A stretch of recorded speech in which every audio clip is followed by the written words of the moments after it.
So today we're going to talk about how to knit a hat in the round, and there are 4 different ways you can do that. So the first way is 16-inch circular. Now this can be either a fixed circular like you see here, or it can be a set of interchangeables, but they have to be our short interchangeables to make it 16 inches around. Or you can use a longer circular, which can be also fixed or interchangeable, and that can be 32 inches or longer, and 40 inches might actually be more comfortable, but 32 inches works. And the third way is 2 circulars. So that can be any 2 circulars, which we'll show you how that works, but any 2 different lengths will work fine. And the fourth way is DPNs, which are double pointed needles, or you'll see them in patterns written as DPNs.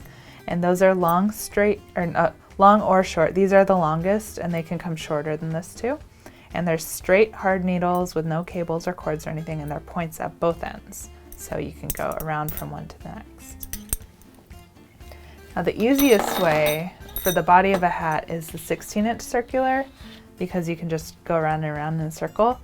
But when you get up to the crown of the hat, it gets too small. The circumference of the stitches becomes smaller than the circumference of the needles, so you can no longer knit around and around, and you'll need to switch to one of the other 3 methods for that crown as it comes in.